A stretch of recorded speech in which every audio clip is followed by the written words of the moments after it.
Jaya Radha Madhava Kunja Vihari Jaya Radha Madhava Kunja Vihari Gopi Jana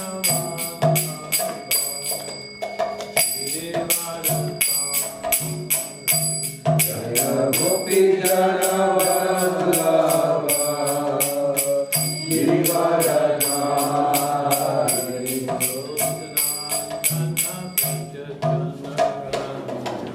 Yashodanandana Braja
Srimad Bhagavatam class ki jai.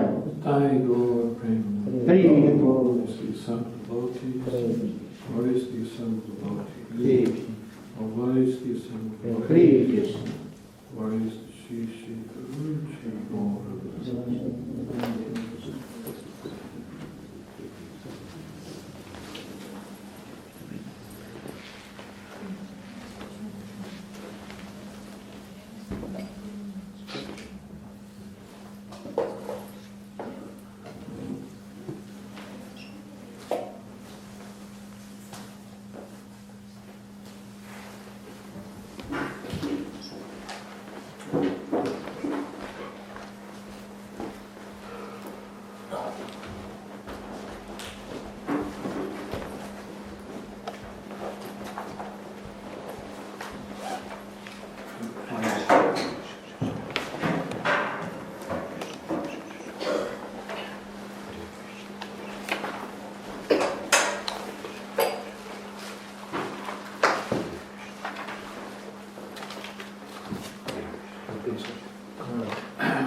We're reading from Srimad Bhagavatam, 6, chapter 12,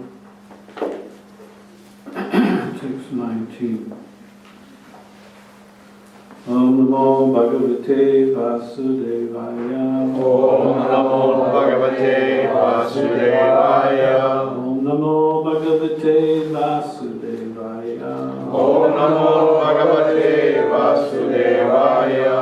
Om Namo Bhagavate Vasudevaya. Om Namo Bhagavate Vasudevaya.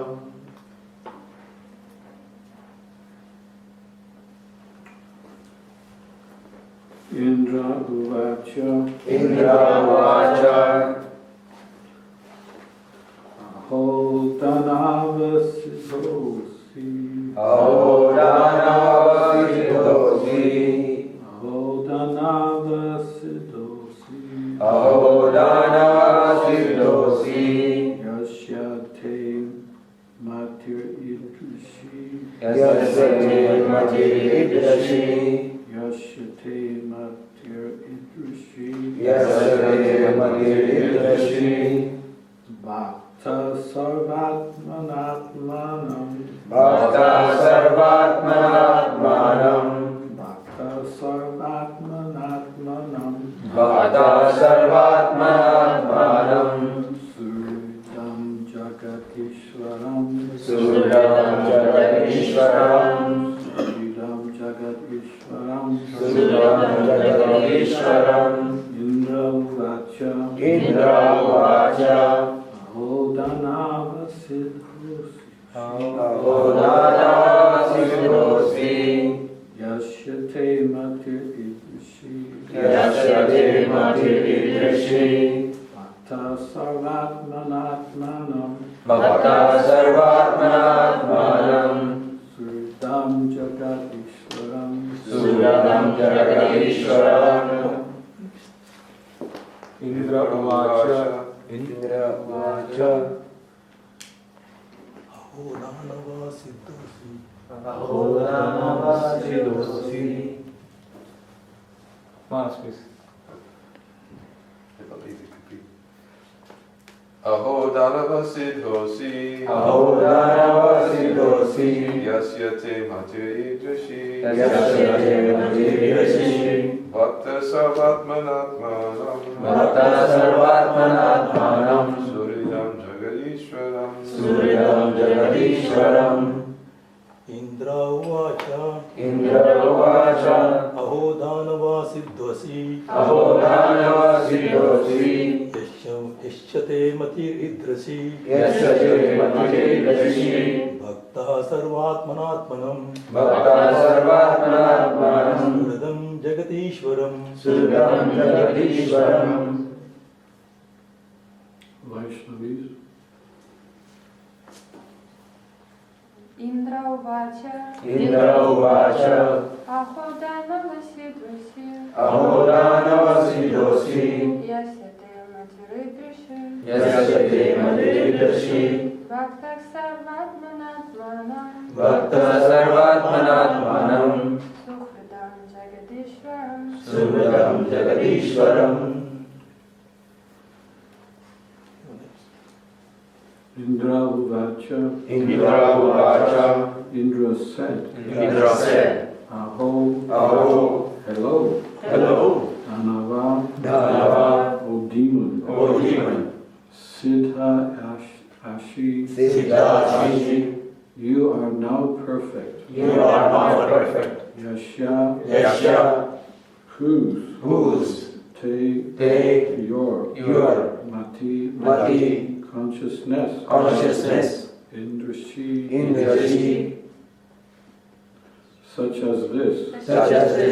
Bhakta. Great devotees. Sarvatmana. Without diversion. Atmanam. To the super soul. Suridam. The greatest friend. Jagat Ishvaram. To the Supreme Personality of Godhead.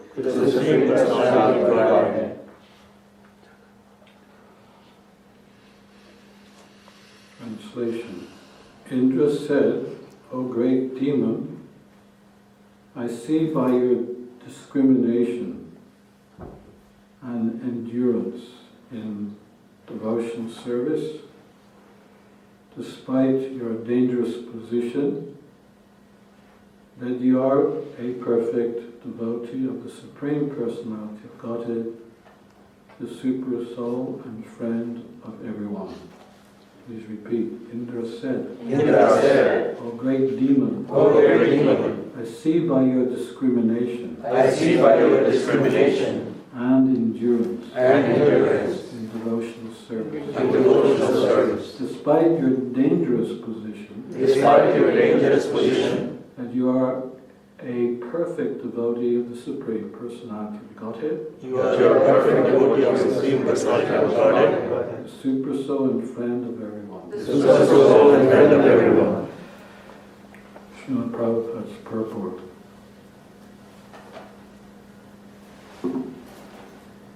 As stated in the Bhagavad-gita 6.22, Yam yam la charam labham manyate nandikam tata yasmin stito nabdushena gurunapi vichap yate. Established in Krishna Consciousness, one never departs from the truth, and upon gaining this, he thinks there is no greater gain. Being situated in such a position, one is never shaken, even in the midst of the greatest difficulty. An unalloyed devotee is never disturbed by any kind of trying circumstance.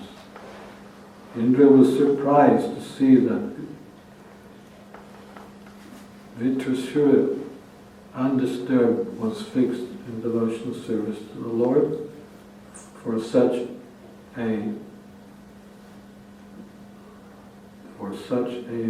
mentality is impossible for a demon. However, by the grace of the Supreme Personality of Godhead, anyone can become an exalted devotee. Shriyo yashyas tata shubhas te piyanti param gatum. An unalloyed devotee is sure to return back home, back to God.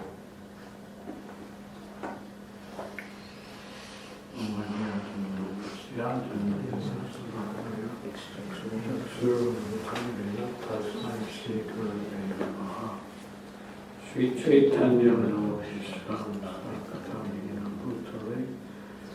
Swayam Rupa Kadam Mayam Dadati Swavantikam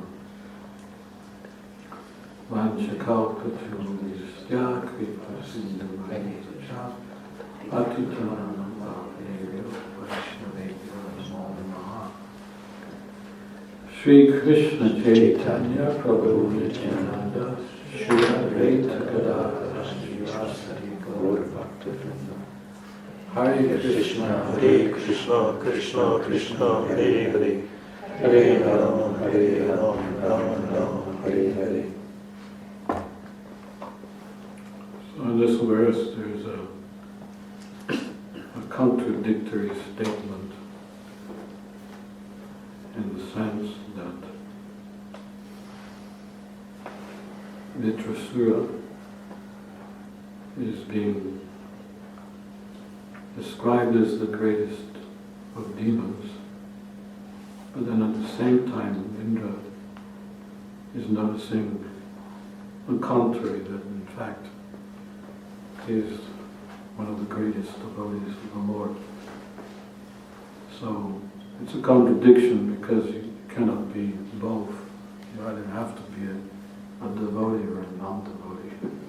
You have to choose between the two. But though the situation here was a very special situation, nevertheless, Indra noted the great qualities of Vitrasura, in that he was not attached in any way, especially in this present circumstance where he was fighting with Indra and that he wanted to become victorious. In fact, through the verses we've been reading, that he wanted Indra to actually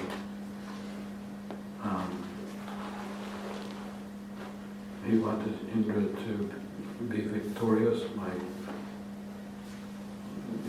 he wanted him to be victorious over the fight, and he wanted to actually die so that he could go back home, back to Godhead.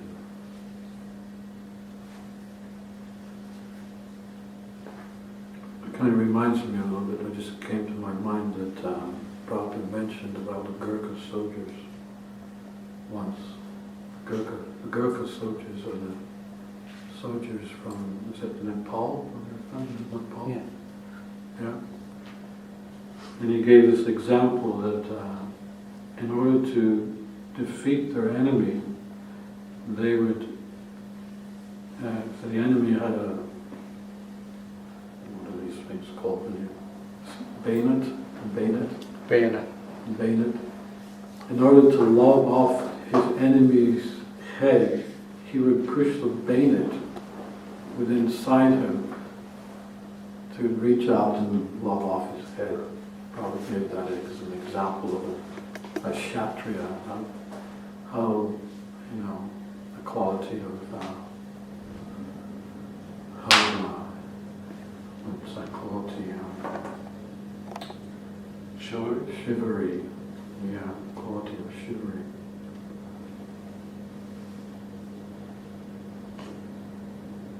And it's similar to this situation whereby the objective is not to win the fight between himself and Indra, but to go back home, back to Godhead. He's prepared to have his arms cut off and be completely defeated by Indra. Indra, he has to use his most powerful weapon, which is the thunderbolt, in order to kill him. So can we imagine? I was going to say we can imagine, but can we imagine that kind of situation? Would any of us put ourselves in that situation for the Lord, where He's basically saying, "Yeah, come on, I'm ready. I'm finished with this world and everything of it." Are we prepared to do that within our own Krishna consciousness? Because Krishna consciousness is not always so easy, it doesn't always go the way we want it. And in fact, mostly it doesn't go the way we plan at all. Krishna has his own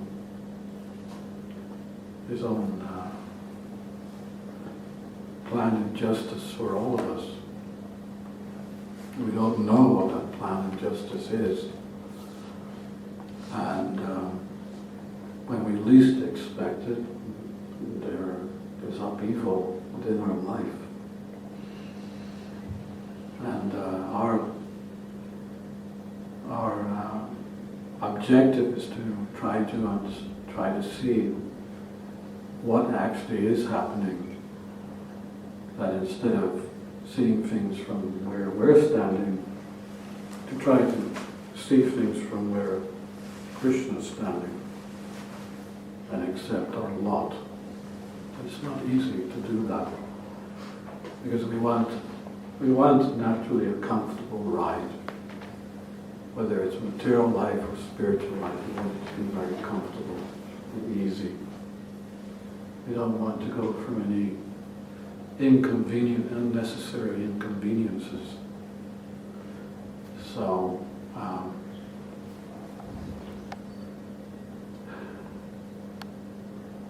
as I said, unfortunately, Krishna Consciousness is not like that. And in fact, it's almost, when you come to Krishna Consciousness, it's almost like a slap in the face for the false ego. Because, you're not the doer. You find out, that's your first lesson. Oops, I'm not the doer anymore. I was never the doer, but I'm especially not the doer now. I'm serving the Supreme Personality of Godhead. Slap, slap, slap.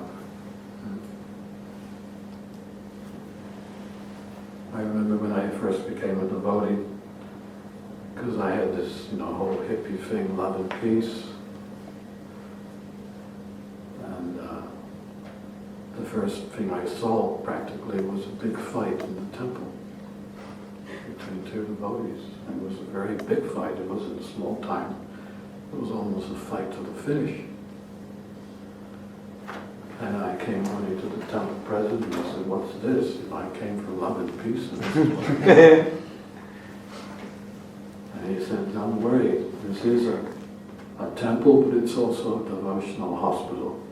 He said, "Everyone's here because they're sick, but at least they're taking the medicine to get well." And then he said, "Don't worry, something will happen to you too."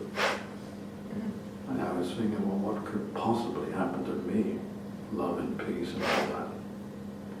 2 weeks later, I got this big boil on my left hand. So I still have the scar right there. It's a 45-year-old scar. You see it? Just faintly. It's a huge thing. And then I came running to the temple president again. I said, "What's this?" He said, "I told you something would happen." And he said, "Don't worry. This is Krishna's mercy on you. Your body is so contaminated, he's bringing all the contamination to one place." Yeah, so although it seemed to be outrageously bad, but if you see it from the light where Krishna's standing, he was putting me on the fast track of purification. And this is how you have to see it. It's not a slow track. You're not on the slow lane, you're on the fast lane.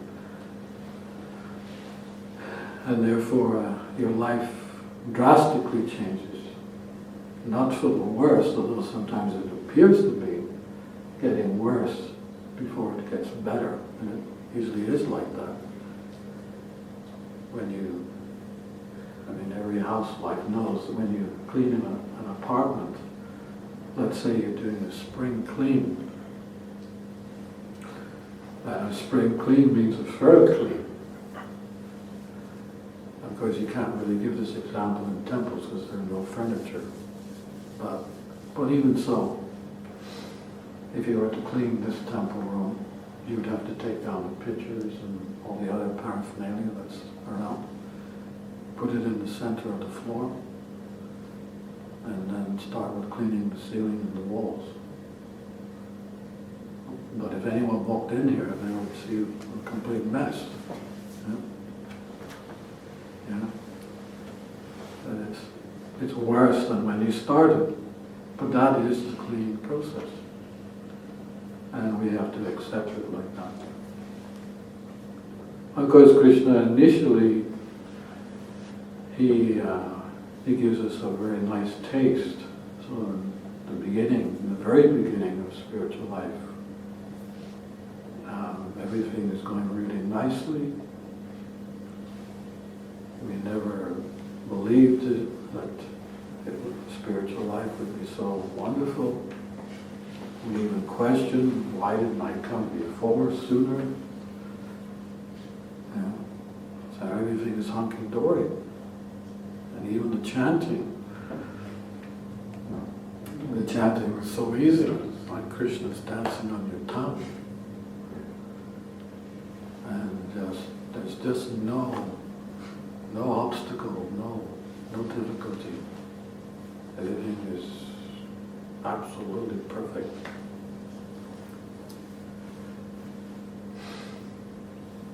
So he gives you this little taste. This is what to expect.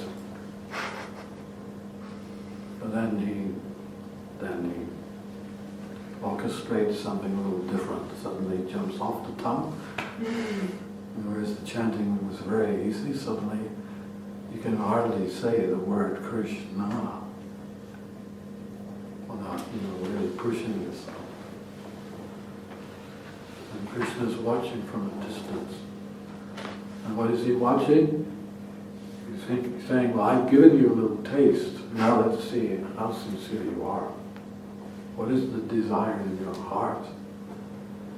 This is what I'm watching now. And we know each other, we sometimes know each other in temples, and we know our good and our bad. We know each one of us, practically know every single hair under the arm. We know how, when the spiritual master comes, let's say, well, I will show how much devotion I have. But when he leaves, we may not exercise so much enthusiasm. I was just noticing this morning how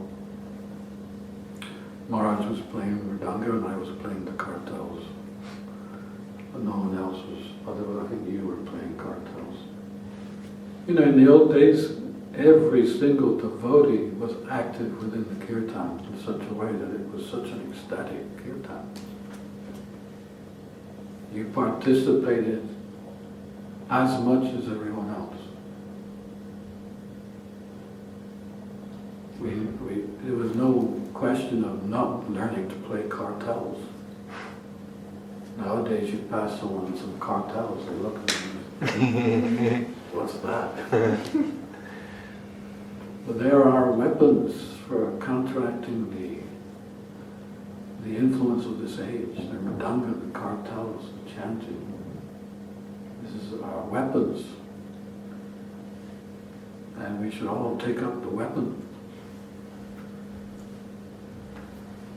Even in the early days we learned, I learned to play mridanga very, very basic.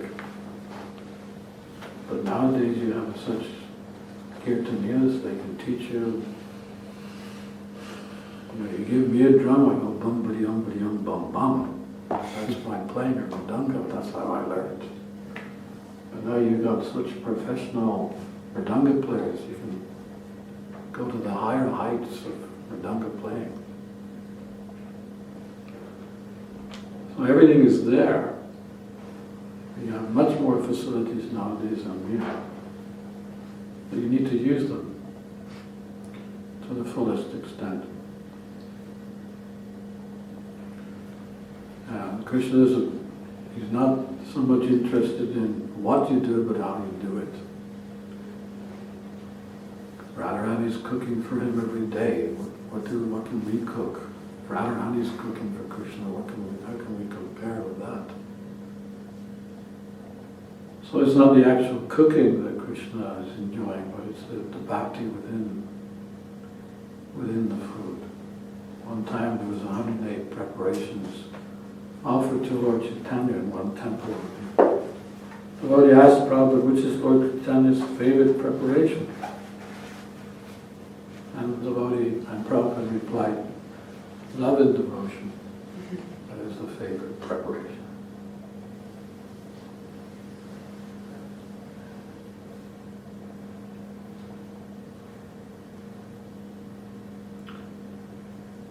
It's not that you just leave everything to the older devotees either. Another time a devotee asked Prabhupada, said to Prabhupada, you speak so nicely about Krishna. And Prabhupada wasn't going to have that. He wasn't going to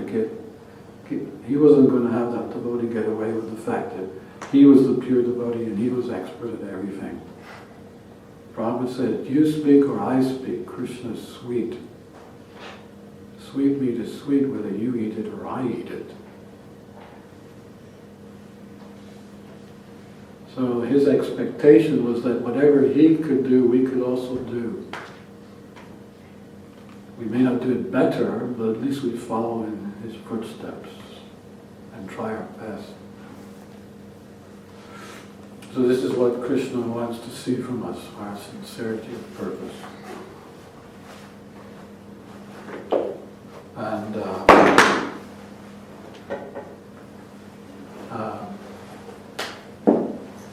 depending on our sincerity of purpose, then he will start intervening with his relationship with such a devotee. There's one nice prayer which I'd like to read from the Chaitanya Charitamrita Madhya. There's a couple of prayers actually. One prayer by a devotee and a reply by Krishna himself. One is immediately freed from the clutches of Maya if he seriously and sincerely says, my dear Lord Krishna, though I have forgotten you for so many long years in the material world, today I am surrendered unto you. I am your sincere and serious servant. Please engage me in your service. So that's a nice prayer that you can offer to the Lord to show him that at least you want to be serious, you want to engage in his service. And this is Krishna's reply. It is my vow that if one only once sincerely surrenders unto me, saying, my dear Lord, from this day on I am yours, and prays to me for courage, I shall immediately award courage to that person, and he will always remain safe from that time on. So this is Krishna himself saying this, that you shouldn't be too concerned about giving our whole self,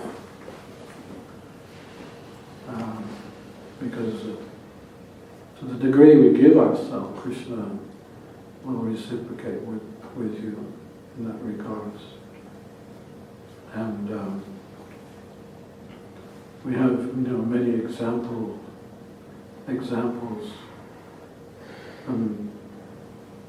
from our literature, stories of different devotees of Krishna who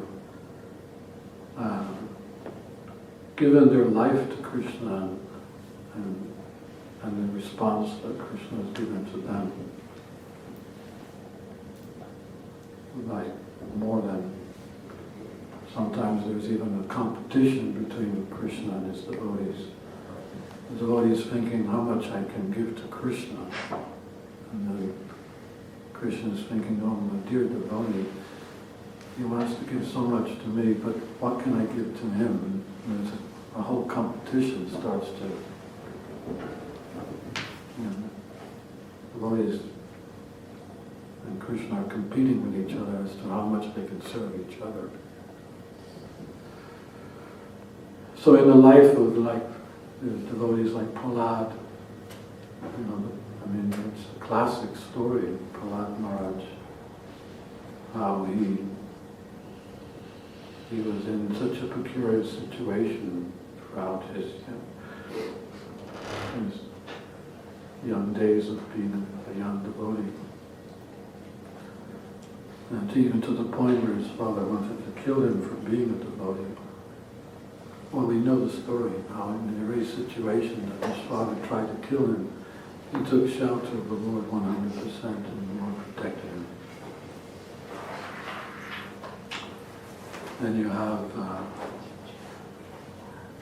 other classic devotees like the Pandavas.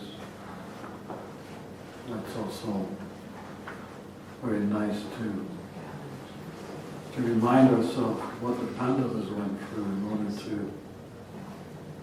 to even just survive, how much they needed how much they took shelter of Krishna in every difficult situation that they experienced. And Queen Kunti was the one who said, yes, my dear Lord, when I had difficulties, I remembered you at every moment. Now there are no difficulties.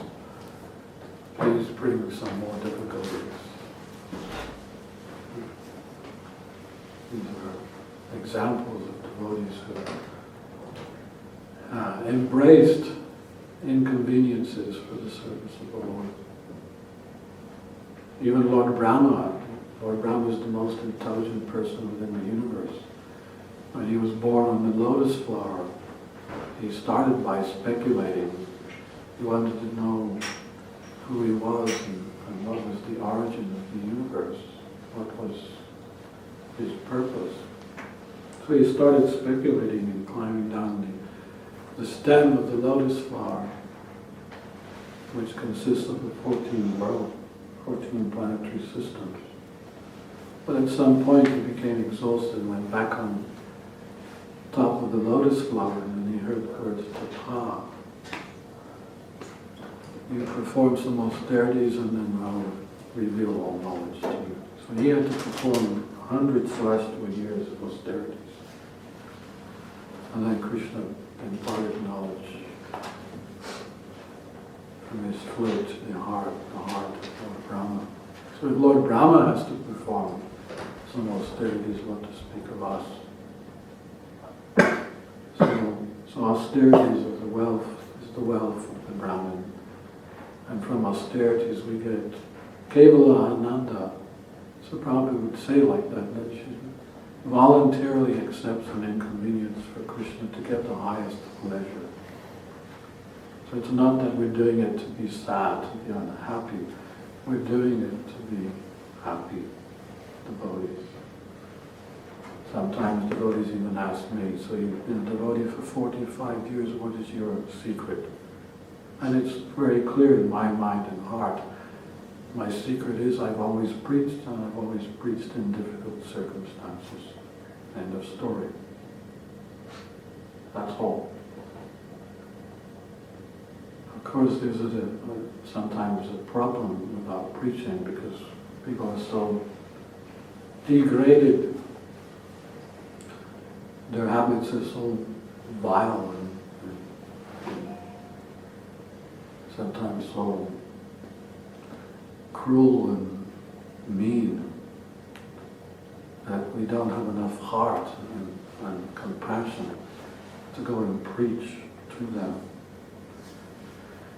But we never saw that in Srila Prabhupada. We saw, on the contrary, we saw that the more difficulty he went through, the more ecstatic he became. He didn't look at his situation here in New York in the Boweries as disgusting.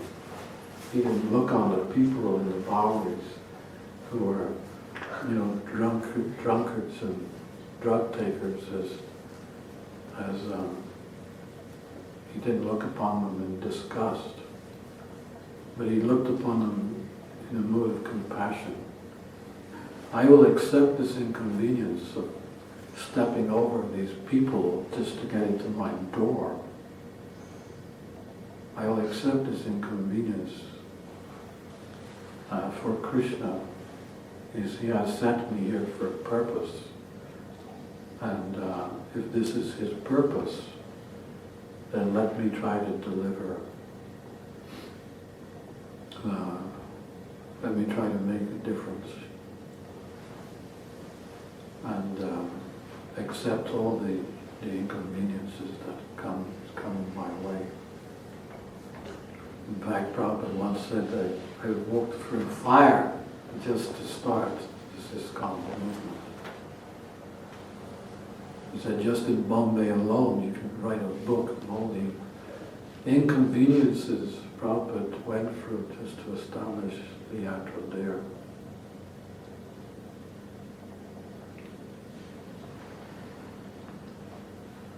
Well, this is the life of a devotee who doesn't complain because there's some inconveniences. Bhaktisiddhanta was another one. Bhaktisiddhanta would go preaching and wherever he went, practically speaking, there would be just one person following him, especially around Calcutta. And that fellow was, he was causing a lot of disturbance during Bhaktisiddhanta's discourses. The devotees wanted to stop him, but Bhaktisiddhanta just leave him alone. So they had to tolerate for months and months all this inconvenience to their spiritual master.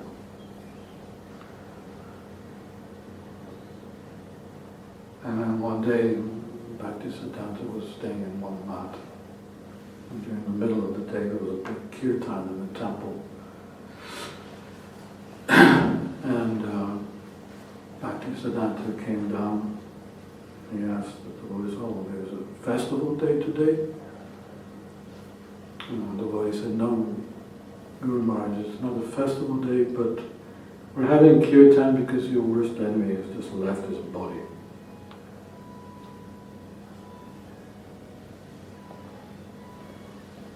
And Bhaktisiddhanta said, "Stop the kirtan. He was my best friend. He told me humility, he told me tolerance. You know, he didn't see the person who was giving him inconvenience as an enemy, he saw him as his best friend." This is another orchestration by Krishna. Oh, you're a big preacher? Okay, well, let's see how big preacher you are. And he'll orchestrate some inconvenience. This is,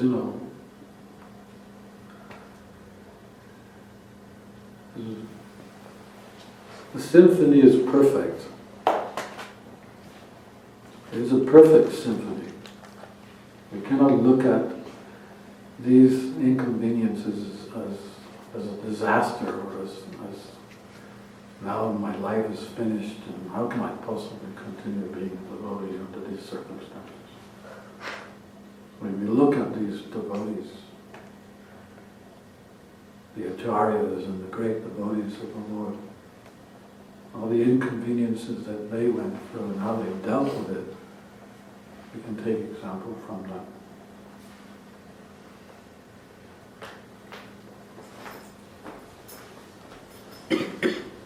Sometimes we may ask, why do the non-devotees enjoy but the devotees suffer so much? This could be a question you may ask yourself. Why do the demons are enjoying so much? And the answer to that is that this is also Krishna's orchestration for the demons. He lets them enjoy for some time to be fooled. And at some point he'll just take the carpet from underneath their feet.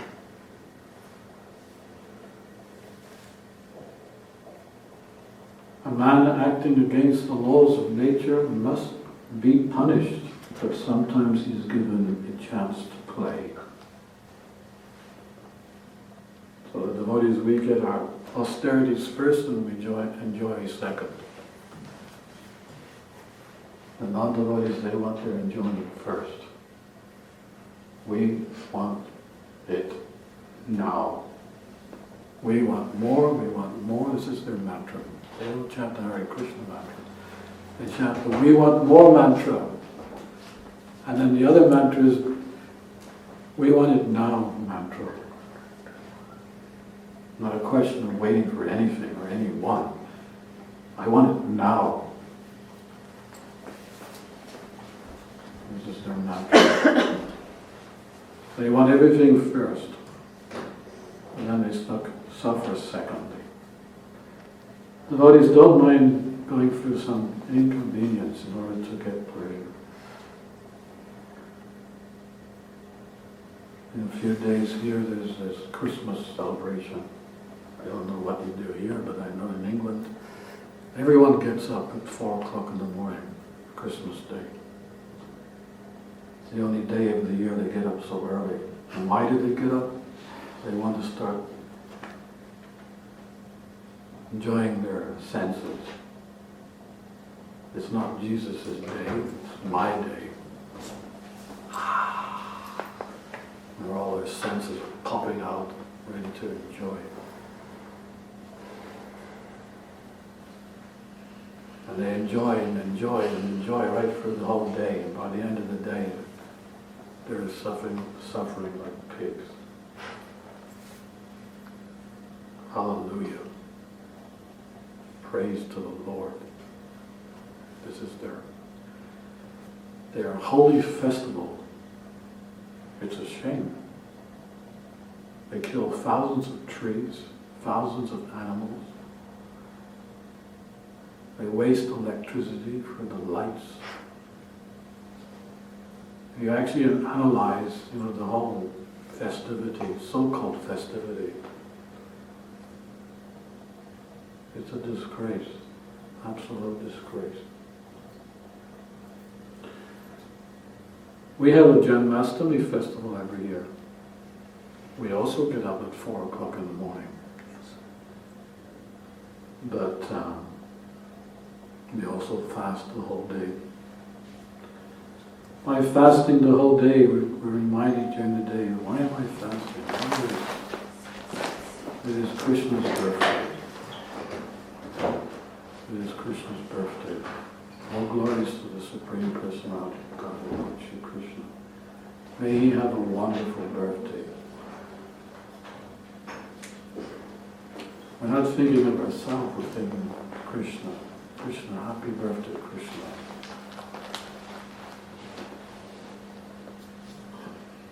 So these simple austerities we perform, they're nothing compared to the austerities of other ages.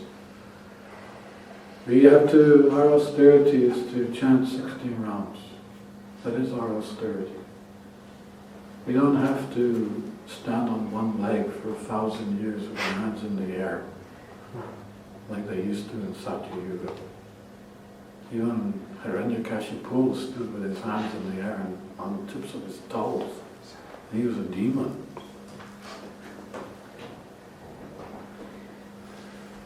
Our forest, we don't have to go to the forest. We don't have to go into the depths of forest life and eat the berries and the trees.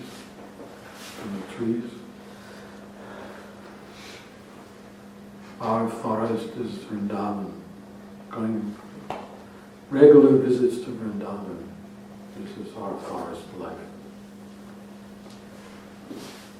Regular visits to Vrindavan and taking pictures in the MVT. That was a joke. But that is the fact.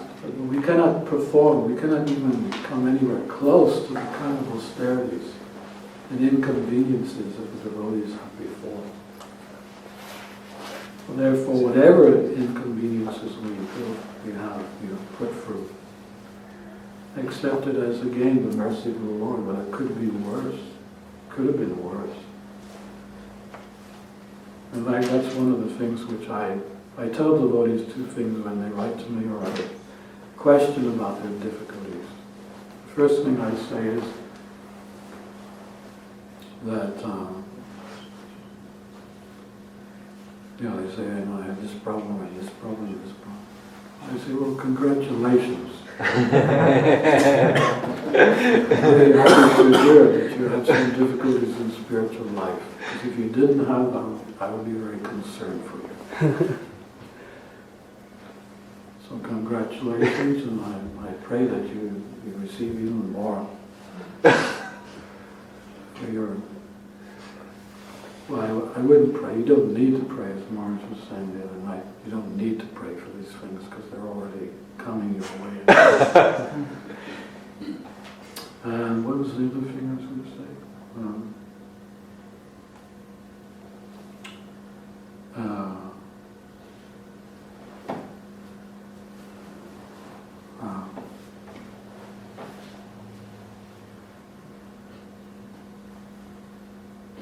The second thing I would say is, well, you need to consider your level of difficulty. It's probably at its, what you feel is at its highest level. But consider that there are some devotees that are having it even more difficult than you. There's always someone who's having it more difficult than you. So when you think of the difficulties, the devotees from the former Soviet Union, what they had to go through. You have read this book, Salted Bread? Yeah. Wonderful book. If you want to come off the mental platform about yourself and your own difficulties, read that book. You'll feel a little bit better. Well, if they went through such difficulties, which is nothing compared to what I'm going through, then let me accept whatever Krishna's putting.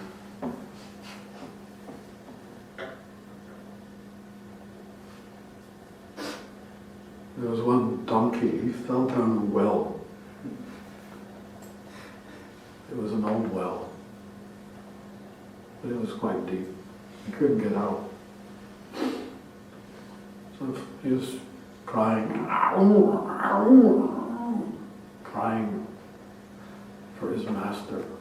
The master came, saw the donkey in the well, and he was wondering, how can I get this donkey out of the well? And as much as he tried to think of a way to get him out, he couldn't think of any way possible to get him out. So he concluded, well, he's an old donkey anyway. And the well needs to be covered over, so there won't be any further accidents. So then he called his neighbors, other farmers in the area. Please come, bring some shovels with you. We're going to need to cover up one of my wells. So they are shoveling away, throwing all this dirt. On top of the donkey realizes what's happening. He starts to cry. Ah! What are you doing?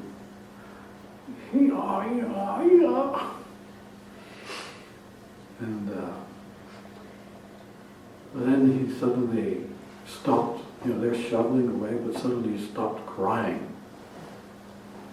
And the farmer looked down the well, and he was amazed at what the donkey was doing. At every shovel he was, shaking it off his back, and then stamping on it very quickly like this. Oh. And each shovel was shaking and stamping, shaking and stamping, shaking and stamping. And he was coming up and up and up. And before he knew it, he just stepped out of the well and walked off. And it's a wonderful story because it highlights that when your whole world falls apart and it seems as if, everyone's shoveling dirt into your face, it sometimes may happen. Krishna is the king of thieves, and he can take away everything from you. He can even take away your good name for some time if he feels necessary. But these shouldn't be seen as obstacles, but more opportunities to rise higher up in your Krishna consciousness. There's a nice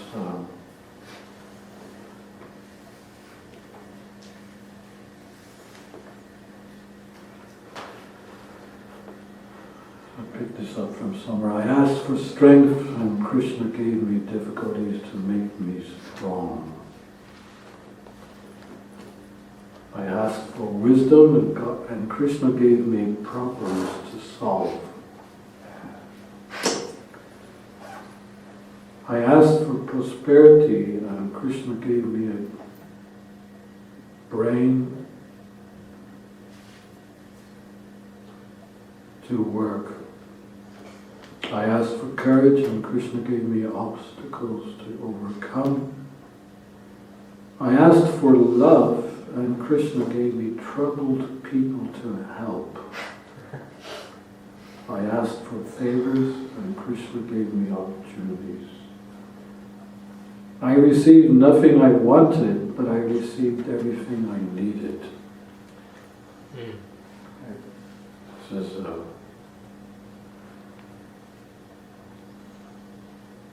I have my own little mantra. You want to hear it? Mm-hmm. Yeah.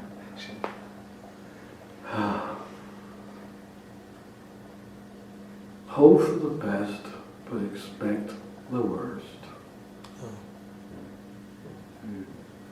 This is how I see spiritual life. You hope for the best, but expect the worst.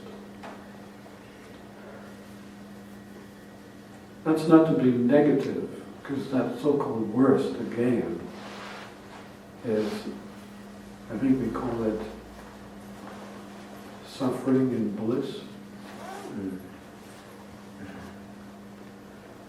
You know, Prabhupada mentions it in the purport. Well, it's a verse in the Bhagavad-gita established in Krishna Consciousness.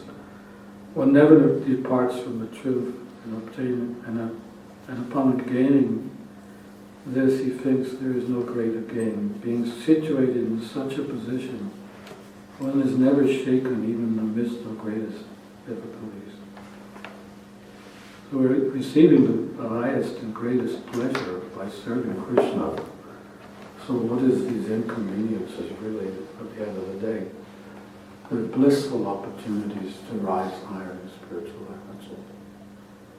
So keep the door open and invite them to come one by one.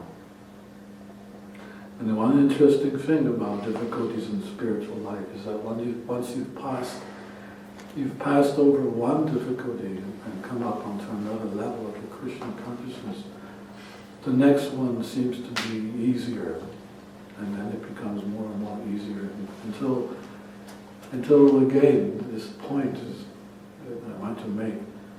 They're not difficulties anymore. They're just wonderful opportunities. And because of Krishna consciousness, you anyway develop finer qualities of character and of compassion and all these. And you don't see anymore the inconveniences of the body, of the mind, but you see the gain in which you're establishing on a day-to-day basis. So, welcome to Krishna Consciousness. We've got everything to gain and nothing to lose. I wish you all success in your spiritual journey. Hare Krishna.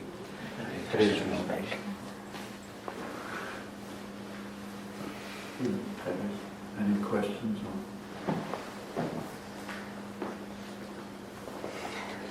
Why you called chanting 16 rounds as austerity, rather than like blissful relationships with Krishna and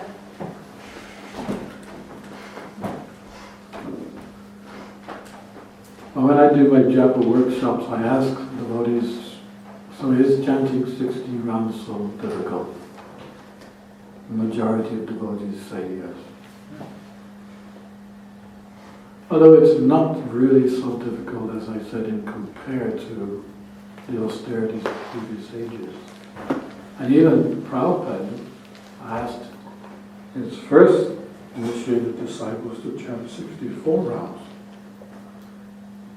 They came running after a couple of days and said, Prabhupada, this is not possible. We can't possibly chant 64 rounds every day. And then Prabhupada said, well, chant 32 rounds then. But again, they came running to Prabhupada and said, even 32 rounds is difficult. So then Prabhupada said, okay, Well, first he said, yes, this is the problem with you Western boys and girls, that you can't sit still for 5 minutes, you always have to be running around doing something. So alright, 16 rounds, but nothing less. And another devotee asked Prabhupada, what about observing Chaturmasya? Prabhupada said, my disciples cannot even chant 16 rounds every day, what to speak of all these others. So it is a reality for some that it is difficult to chant 16 rounds. They may start nicely, but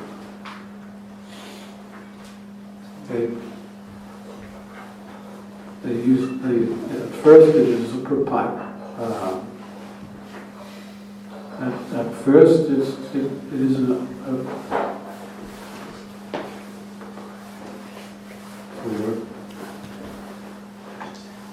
when you put it first, priority. But then it becomes, is put in the back seat of one's day. And you're trying to chant your 16 rounds late at night. So there's all kinds of reasons why chanting 16 rounds could be very difficult. If the devotee is not sincere and he doesn't prioritize his spiritual sadhana before the domestic and social things he may have to do during the day.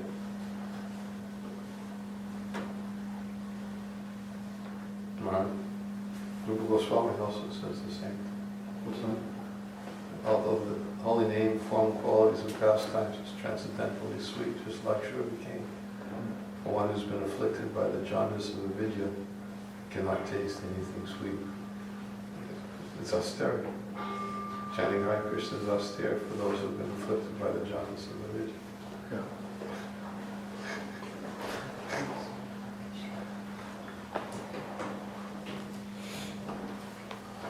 You know, Prabhupada said, chant Hare Krishna and be happy, but we're not always happy chanting. We have to go through the desert of anartha-nivritti. That may take some time. But continue chanting, not that you chant when you're pure. You chant to become pure.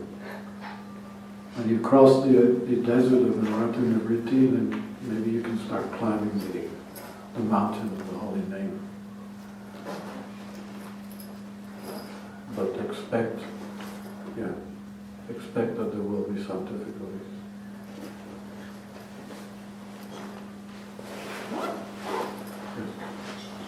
As we were talking about your yoga workshop, so many times in many angas of devotional service when we practice, the mind doesn't remain in present, it always plans something like during japa, Bhagavatam, so many things we practice, but the mind has a tendency to plan for some other thing rather than focusing on the things going on. So how we can come out of this? Well, I mean, Arjuna could not control his mind, so what to speak of you? He asked Krishna, how is this possible? It's like trying to stop a raging wind. But Krishna then said, by practice and determination. Krishna is a Rishikesh, she is the master of the senses and the mind. It's not under our control. We'd like to control our spiritual life, but it's not under our control. It's under Krishna's control. You just make the effort. Was that Christian monk once, St. Francis the monk, he said, you work in such a way that everything depends on you, but you pray in such a way that everything depends on the Lord. So it's not like an academic study where you're solely dependent on results. It depends on you fully. You're fully dependent on your study and your commitment In spiritual life, we make our commitment, but we also wait for grace to come from above. And Krishna will help. Guaranteed. Whereas your mind is stopping you from chanting now, there'll come a day where the mind won't even let you fall into Maya. Because if you really want to fall into Maya, you can fall into Maya. But when the mind becomes your friend, it will not let you stray. So just continue, push on, and look forward to that day when things will be more easier. Okay? And actually the struggle of Maya and Krishna, how far it remains in the life of devotee? At what stage of devotional life? Or it is on? I didn't quite understand. The struggle for choosing between Maya and Krishna, till what phase of devotional service it remains? Is it only in sadhana bhakti or? Your question is, how long would the struggle between choosing from Maya and Krishna? It depends on you. Another question was asked to Prabhupada, how much is the spiritual master within the heart of the disciple? And Prabhupada's reply was, to the extent that the disciples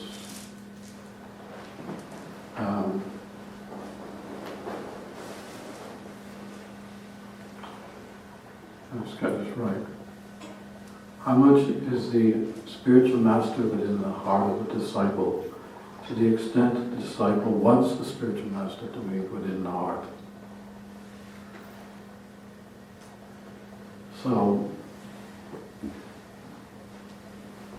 Rupa Goswami explained a nice guideline for your Krishna consciousness is how much you accept things that are favorable for your Krishna consciousness, and to what degree you reject those things which are unfavorable.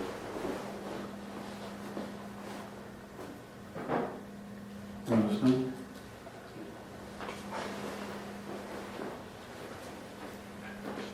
So if you're still having difficulty in your fight between Krishna and Maya, you have to ask yourself, well, what is it?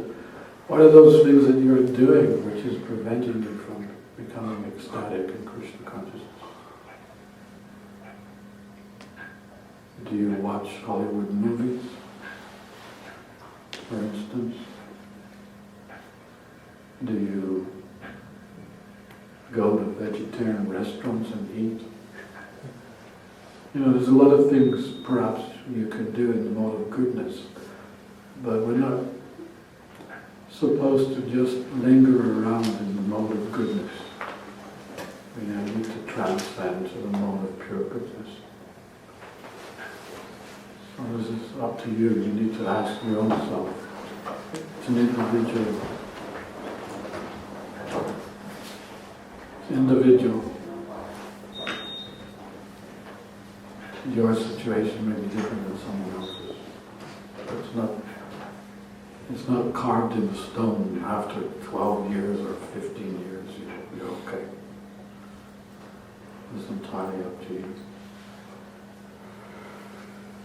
It's getting late. Srila Prabhupada ki Jai. Chanting 16 rounds every day ki Jai. Going back home, back to Delhi. Jai. Haribo.